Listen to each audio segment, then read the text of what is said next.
السلام علیکم ناظرین، آپ دیکھ رہے ہیں لائیو ود طلعت حسین کا اسپیشل ایڈیشن۔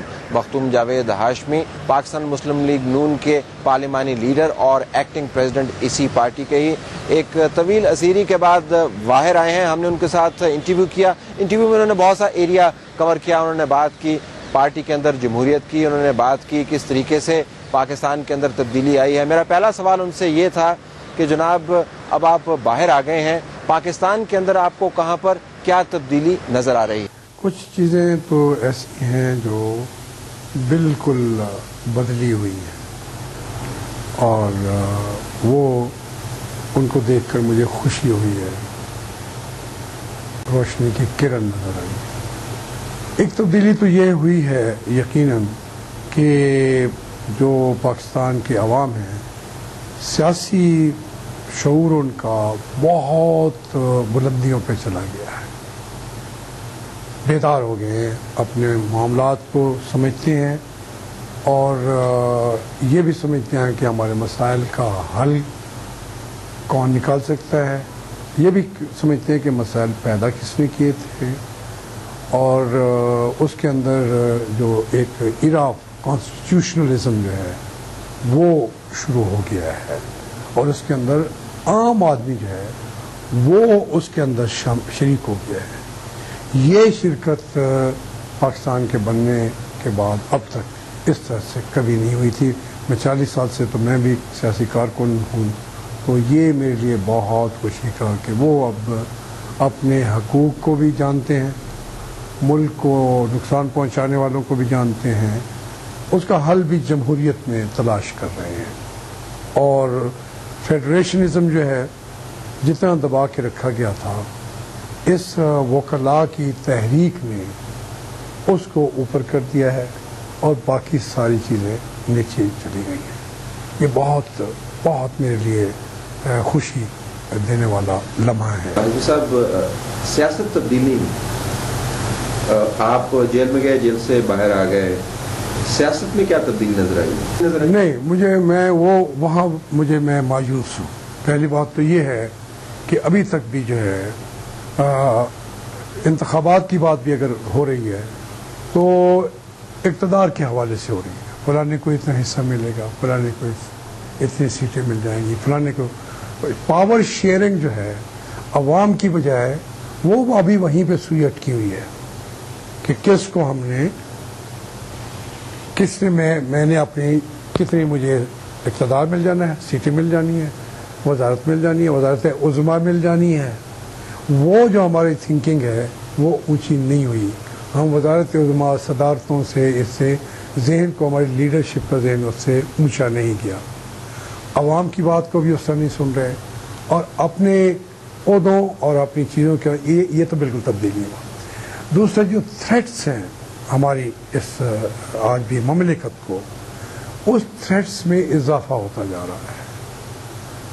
معاشی بدحالی تو لوگ بھوکوں مر رہے ہیں اور چیخ رہے ہیں، ان کی کوئی آواز نہیں سن رہا، کیونکہ جو نظام پورا معاشی دیا گیا ہے اس میں بھی بالکل انہوں نے ایک اس طرح کی صورتحال پیدا کی ہے کہ باہر سب کچھ اچھا نظر آئے، نیچے اس کے بھوک کے اندر ڈھیر میں لوگ بالکل بلا رہے ہوں، مر رہے ہوں، چیخ رہے ہوں، لیکن اوپر نظر آنا چاہ رہا ہے کہ پلازے بن رہے ہیں، گاڑیاں جا رہی ہیں، آ رہی ہیں۔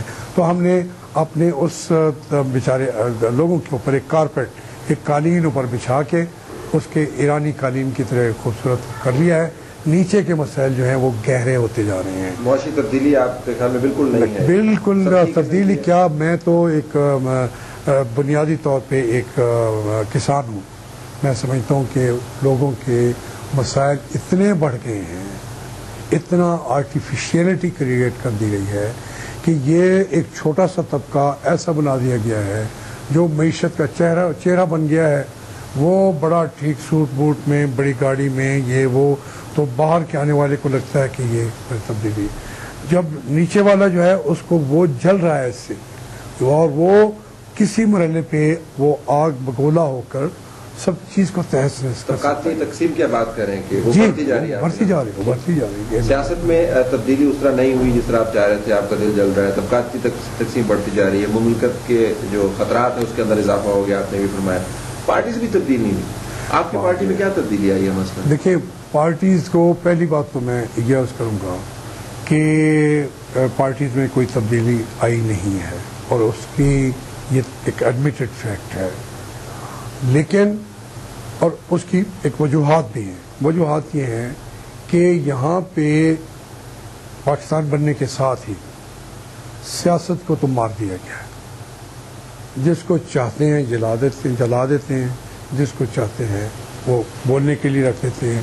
ابھی ہم کہہ رہے ہیں، میں شوکت عزیز صاحب وزیر اعظم ہیں، میں تو ان کا ہر ایک کا احترام کرتا ہوں، لیکن پاکستان کا ایک شہری نہیں جانتا کہ وہ اس ملک کے کس شہر کے رہنے والے ہیں. میں بول سکتا ہے میری علم کم ہو، سروے کروا لیجیے نا تو اس میں بہتر ہو جائے گا.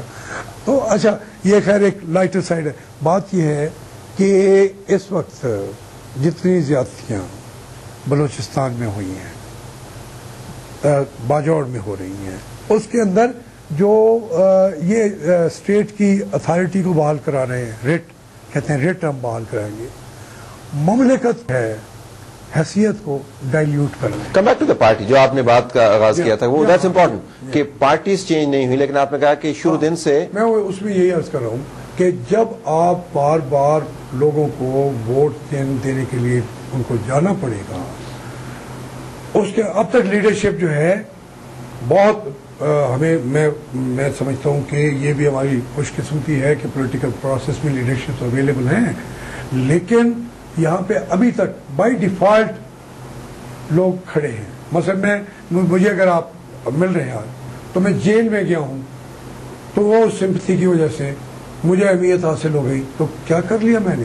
مجھے تو چاہیے تھا کہ اگر میں ملک کی تبدیلی کے لیے لوگوں کے سامنے جواب دہ ہوتا، وہ کہتے ہیں اس نے یہ ہمارے لیے کیا ہے، یہ نہیں کیا، اس کے اوپر وہ مجھے لیڈر کہتے یا بناتے. Performance based rather than event based. اس کی بجائے اس وقت تک یہ ہے کہ فلاں آدمی جو ہے اس کے ساتھ یہ ظلم ہو گیا، فلاں کے اس کے یہ ظلم ہو گیا، اور اس کو ہم ووٹ دے دیں. یہ کیوں ہو رہا ہے؟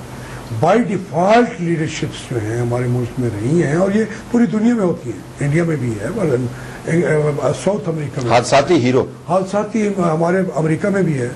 لیکن قومیں وہی ہیں جو اپنے آپ کو جو آنسریبل بنا دیتی ہیں، جواب دہ بنا دیتی ہیں جتنے زیادہ وہ پروسیس کے سب سے بڑے حادثاتی ہیرو تو. لیکن ہاشمی صاحب، سب سے بڑے حادثاتی ہیرو تو آپ کے اپنے پارٹی کے لیڈران ہیں، شریف برادران. اگر وہ حادثہ نہ ہوتا تو اس وقت ان کی ریٹنگز بھی شوکت عزیز صاحب کی ریٹنگ سے برابر ہوتی ہیں جو آپ فرما رہے ہیں. میں جو میں عرض کر رہا تھا، میں کہہ یہ رہا ہوں کہ جب آپ یہ ان مراحل سے گزار رہے ہوتے ہیں، آج اس وقت پھر ایک مرحلہ آتا ہے کہ کون امتحان کے وقت کھڑا رہا ہے. میں سمجھتا ہوں، یہ اور میری اپنی رائے ہے، اور بالکل برملا کہتا ہوں کہ نواز شریف یہ ہماری خوش قسمتی ہے کہ ایک ایسا ایک ایمرج ہوا لیڈر جس نے نہ کمانڈر ان چیف، لوگ تو کہتے ہیں لڑائی کی بات نہیں، پارلیمنٹ کی بالادستی کی بات ہے، جس شخص نے آتے ہی وزیر اعظم ہوتے ہوئی اس کو وزیر اعظم اس کو نہیں بنانا تھا، وزیر اعظم کے لیے کینڈیڈیٹ اور بنائے ہوئے تھے، قوم نے ووٹ دے دیے، اکثریت ہو گئی، تو ان کو نہیں رکھنا چاہتے تھے. اسلم بیگ صاحب رکھتے ہیں، یہاں پہ موجود ہیں، ان کے اپنے اچھے برے اپنی چیزیں ہیں. پھر اس کے بعد آصف نواز صاحب آ گئے، پھر اس کے بعد جہانگیر کرامت صاحب آ گئے، کاکڑ صاحب آ گئے، جہانگیر کرامت صاحب آ گئے، جناب پرویز مشرف صاحب آ گئے.